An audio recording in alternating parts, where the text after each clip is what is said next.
So, Panthers fans,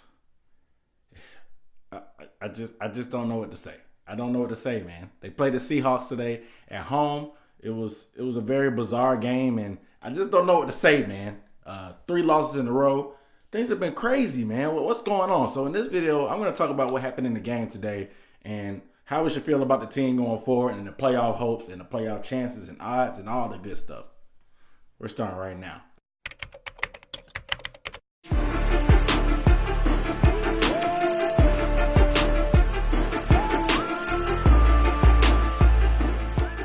What up, dude? What's up, everybody? It's Aaron Duncan here at the Necessary Bluntness Sports Talk. This is the channel where I might not tell you what you want to hear, but I'm definitely going to tell you what you need to hear. And here I give recap and analysis of the NFC South. So if you want to see more videos about the Bucs, the Panthers, the Saints, or the Falcons, make sure you hit the subscribe button below, guys. Give the video a thumbs up while you're at it. But hey, real quick, look, guys, let me know what you thought about the game. Who do you think the blame should go on? Should it be Gano? Should it be the defense?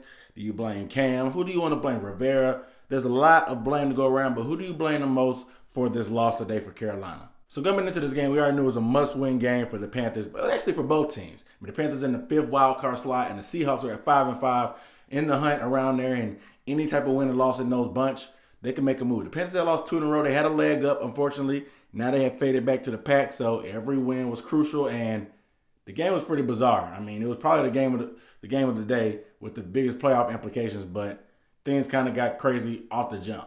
And when I mean off the jump, I really mean off the jump with Donte Jackson getting hurt in the first play of the game. This is one of the guys who's had one of the Rookie of the Year candidates, in my opinion. He hasn't got all the love that he should from the national media, but Panthers Nation know how much he's been to us, especially stepping in as a rookie and being able to make plays and just bringing swag, confidence, and a little bit of feistiness to the defense. And seeing him go down on the first play meant that it was going to be a long day. You could tell immediately the Seahawks were going directly at his replacement, Corn Elder, and they pretty much made a living off of going at that side.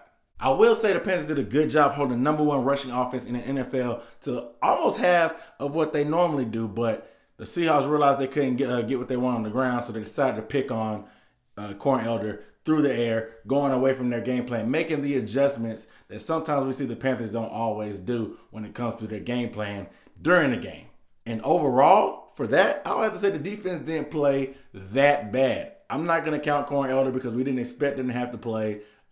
Besides the 2 big plays that Bradbury gave up down the stretch where he just completely fell, and then Captain Munnerlyn gave up, the defense didn't play that bad. The front 7 actually showed up the most it probably had all year. Luke was making plays. TD was making plays. The D-line actually made hella plays in the run game. They were lacking in the pass rush like they had been all year. However, I got to be glad with what they did in the run game after we got gashed multiple times last week against Detroit. But like I said, those 2 big mistakes by the secondary and some of the big plays that Corn Elder gave up just ended up being too much for us to overcome, especially with the offense performing the way that it did. And offensively, I thought it was just going to be a great day. I mean, if you look at what was going on, it seemed like we were moving the ball at will. We only punted 1 time throughout the whole game, and they were getting a lot of fortunate bounces that typically don't go the Panthers' way. They actually had 5 fumbles in the game, guys. 5 fumbles in the game, and they recovered all of them. They didn't lose any of them, and it just seemed like any time that we made a mistake, we were able to make up for it by getting the ball back and getting back on top of it. However, early on in the red zone, it was the red zone troubles. Of all things, the red zone troubles.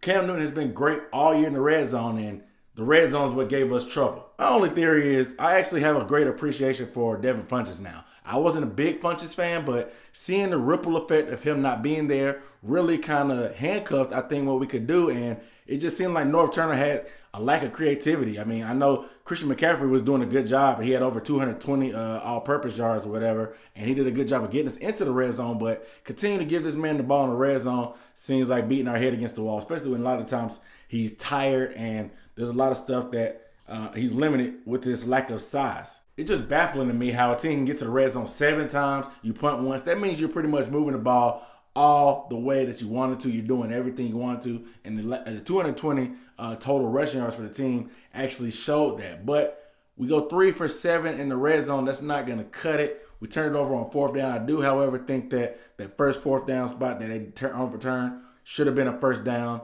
I don't know how the NFL has 8 million cameras out there, but they only had 2 angles for that play that we challenged, and it seemed like it was a bad challenge anyway from Rivera. You had all commercial break to look at the replays, and the people upstairs didn't tell you that they didn't have the angle to overturn this, so you waste a timeout and a challenge.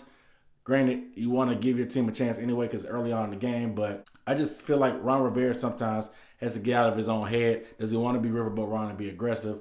Does he want to be conservative like he is sometimes? And it just seemed like he's lost his identity as a coach. But honestly, the telltale, the difference in the game was that interception in the red zone. Cam really got greedy. I don't know why you would force the ball to a guy like Chris Manhurst. Chris Manhurst plays a great role on this team. He's a great blocking tight end. He does a lot of stuff. He mushes the fullback sometimes, but why would you force it into double coverage to a tight end that hasn't caught many balls this year, if any? I can't even remember Manhurst catching any passes at all this year. So why would Cam force something like that, especially the way we've been rolling so far? And it just didn't make any sense. If you look at it on paper, you would think that we won this game. Some of the crazy stuff that I said is the Panthers only punted once. They had 7 red zone trips. You realize that they scored a touchdown on all 7 of those trips? They would have put up 49 points and literally destroyed this game. 7 trips to the red zone. That is ridiculous. 220 yards rushing, but you lose the time of possession battle. That means you're hitting them for big plays in the running game. It's not like you're just getting 4 yards here, 4 yards there, grinding the ball out. No, your team averaged 8.1 yards per carry. You were popping big ones on them. It just really didn't make sense to me what was happening. And like I said, 5 fumbles, and you didn't lose any of it. It just seemed like everything was going your way. You just couldn't finish the job in the red zone, which is where it counts. I mean, you destroyed the Seahawks for almost 500 yards of total offense, but I don't know. Like, I don't know, man. It just makes me want to pull my hair out with this team sometimes. And Graham Gano, special teams, like, I don't know. I think last week might have ruined him. The lack of confidence that Ron Rivera showed in him after those couple missed kicks. We all know kickers are head cases, but Ron Rivera, I think he ruined them. Honestly, I mean, this guy's only missed 3 kicks within the past 2 seasons, and Ron Rivera ruined them, I think. And we're going to need him going forward, clearly, because a lot of these games we play are close. We never just clearly blow out anybody. Most of our games are close, so you're going to definitely need him down the stretch if you want to make a playoff push for a wild card, because you dropping 3 games in a row, like people on the team were saying, it's a slap to the face of your playoff hopes. Now you need help. You were in the driver's seat and controlling your destiny. You went from just 2 or 3 weeks ago talking about competing for a division and trying to catch the Saints. Now you're holding on to your playoff hopes. It's not looking good right now, guys, and I really don't know what to say, honestly, man. So you guys let me know down below in the comments how you think the Panthers should do going forward. Like, do you think there's still playoff hope? Obviously, there's still playoff hope. The numbers are there. The opportunity is there. But I looked at everybody else's schedule who's in the hunt and who's not, with the Seahawks, the Redskins, and some other teams. And the Panthers have a tough schedule compared to those guys, with the Saints, of course, twice.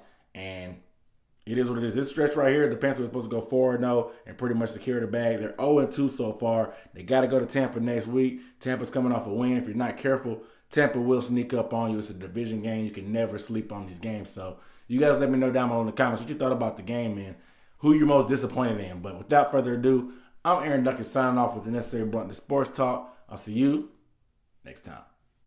Peace.